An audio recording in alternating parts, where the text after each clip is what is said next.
Hey y'all, welcome back to my channel. I missed you guys. Hopefully you missed me if you're watching me. I've been gone for a long time. It's been 3 weeks since I've uploaded.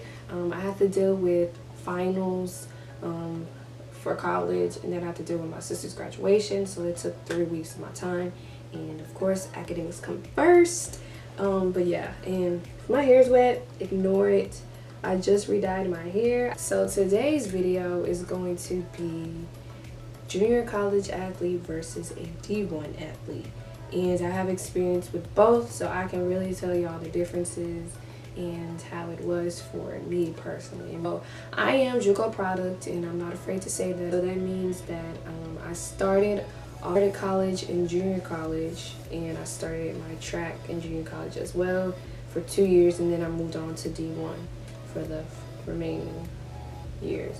Junior college, it's kind of tough to find a junior college with a track team because most junior colleges don't have sports teams. So when it was time for me to find a junior college, I had to look up the best ones because they're scattered, they're all over the place. Now the junior colleges that I remember from the top of my head is South Plains, Iowa Central, Butler, Barton, Western Texas, Hines College, Coffeyville, Community College.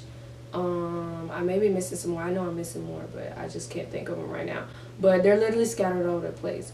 So there's not that many. So you gotta make sure whichever one you choose, you're making the right decision.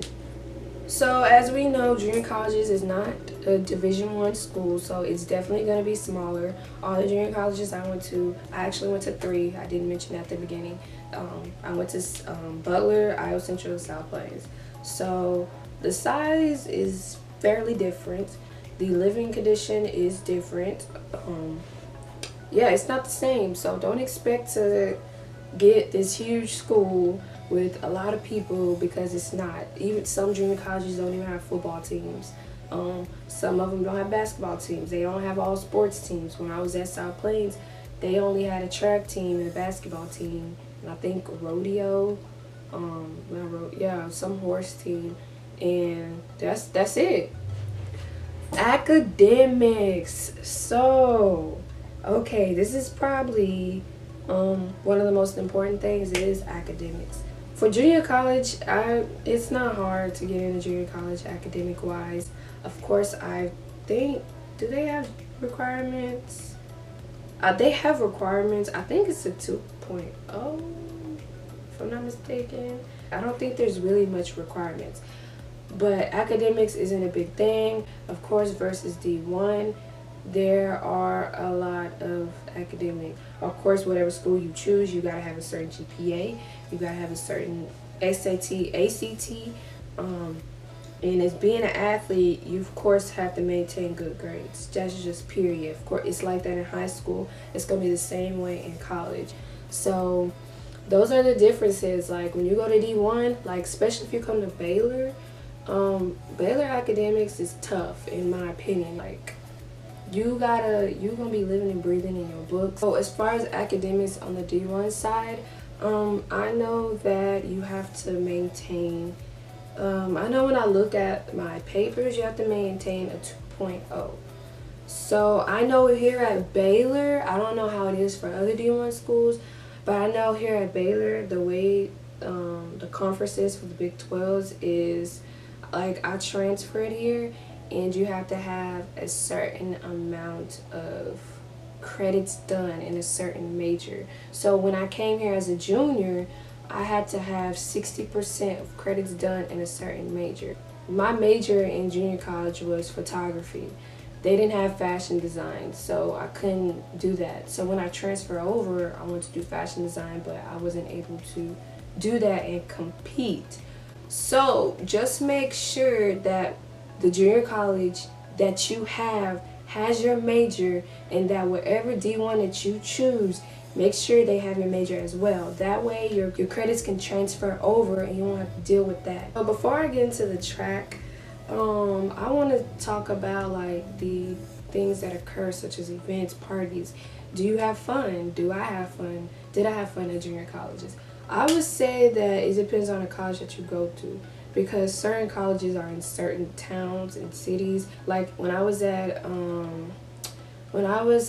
Iowa Central, the thing about Iowa Central is that it was big. It was big compared to the other junior colleges that I went to. There was a lot of students there, so there were parties that happened among that town somewhere.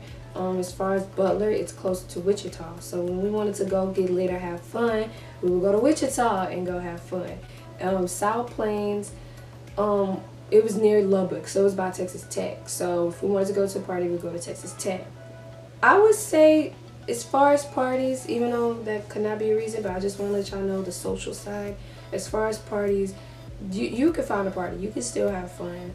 It wouldn't be like being at a D1, but we made the best of it. Like, I would say the school where I had most fun social-wise is South Plains, because South Plains, we will go to Lubbock, and Texas Tech is lit. So if you go to Texas Tech, y'all lit. Now, if you had a junior college where ain't no large city around it, I don't know what's gonna happen, but that shouldn't be your main focus. You should just be going to run, get good grades, and transfer, alright? Alright, so if you are an athlete, you have to complete 2 years at a junior college in order to transfer to a D1. Being an athlete, the NCAA rule is you have to graduate from that junior college. So basically you have to graduate from the junior college in order to come to compete at a D1 school. Alright, so let's get into the training now. Most people would think that the training is really different. I wouldn't want to say that there wasn't good training in junior college, because my times did drop. In my opinion, I feel like coming to Baylor, the training it's more serious, it's more competitive, and it's more discipline. And D1 is just, it's a little different. It's harder. You're getting the job done. But I would say, I'm not gonna say which junior college, but I would say one of the junior colleges that I went to, the training was very much similar to D1 training. I'm not even gonna lie to you. It was pretty much the same. Like, it was like my times was dropping like flies. My times was not inconsistent. They was dropping, okay? But honestly, different training works out for different people. So I'm not gonna sit here and say that certain junior colleges got D1 training, because every training is different from different people. Some people did good. Some people times drop at this junior college. Some people times drop at that one. Some training is for you. Some training isn't. Choose your school. Just make sure that you just look at people's times to see if their times are dropping. You know, see if people are improving. Next, I'm going to talk about the times. So the times to get into a junior college, it depends on the school that you go to. I know when I looked at one of them, they had a certain time requirement. I know South Plains had a time requirement. Iowa Central, I can't remember if they had a time requirement. I think they did. Butler, I think they had a time requirement. They definitely have a time requirement for a scholarship. But as far as walk-on, I can't remember the time requirements, but they do have them. Versus in D1, all of them got time requirements, and they not playing about it. If you ain't running a certain time, they not gonna let you on their team. Some coaches are a little bit more lenient, and they will let you on their team if you have to walk on the team. So yeah, some coaches will give you a scholarship depending on your time. Some coaches won't. Some of them will let you walk on. Some of them won't even let you walk on, period. If you ever want to know the times that you need to get in, you can always go on the website, and it has a list. It shows you the time that you need to run to get a scholarship, and then it tells you the time that you need to walk on the team. If you don't even meet those requirements, the best thing you can do is just email the coach and see if he'll still let you on the team. But if you're trying to get a scholarship, I would suggest that you will contact them early on, because sometimes maybe a coach hasn't seen you before. As far as traveling, at junior college is, because, okay, the way it works is like schools have travel teams, so everybody doesn't get to travel. Some people do, some people don't. It just depends. In junior colleges, you're more than likely to travel to every single track meet. Some track meets you probably won't. It just depends if you're good enough to go to that one. Like, I know certain meets like Texas Relays, of course that's the same in high school. Everybody doesn't go to Texas Relays. Or Drake Relays, and it just depends on the track meet, honestly. But as far as D1, there's travel teams. You don't go to every single track meet. It depends on how good you are. You may go to this meet, you may not go to that meet. It just depends on your speed and how fast you are. It depends on your school. All schools have their way of travels, because certain meets have certain level of competition. If you're not able to meet that level of competition, there's more than likely you won't be able to compete at that meet. So gear, that is probably the most difference between junior college and D1. Alright, in junior colleges, there's not much gear. Alright, period. There's not much gear. You get a shirt. That's what you get. From what I remember, you get a shirt that say whatever school you at, track and field, at least the ones I've been to. You get a shirt, you'll get some sweats, you get a jacket. Some of them have jackets, but most of the time, that's it. D1, you get gear. Like, I got gear at Baylor when I transferred to Baylor. I got gear last year, and I got gear this year. So each year you get new gear. You get gear throughout the season, throughout the year. You know, I don't know how it is for the schools, but here, and if you want to ask to go get some more, you go to the person who has the gear, you ask them and you can get it. The difference, there is a huge difference in gear. Junior college, you don't get gear like that. You get a shirt, a jacket, maybe some sweats. That's it. D1, you get practice shirts, you get sports bras, you get spandex, you get sneakers, hats, spikes, shorts. You get, like, I got this at an event, and I got these shorts too.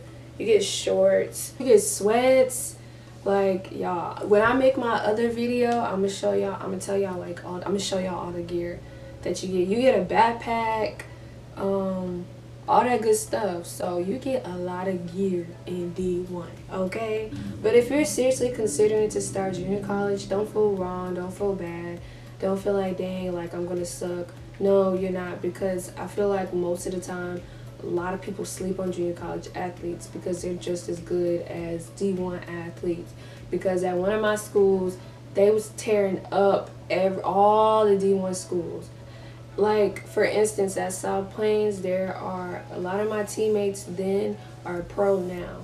So don't think that just because you at a junior college that you can't go pro or you're not gonna get good training. No, like, I just saw a video on Flow Track, a dude that just ran a 19.8 in the 200, and he's a freshman in the junior college, because people really be sleeping on us. So I fully represent Juco products. If you want to see a video on how I feel about the junior colleges that I went to, like as far as athletic wise, running track there, just leave me a comment or like this video. Okay, you guys, so I am done with this video. If you enjoyed this video, give me a thumbs up. Go ahead and comment on the video, and if you have any questions, just ask me in the comment box as well. If you have any ideas or anything else that you felt like I left out that I should mention, go ahead and let me know. So yeah, thank you guys for watching.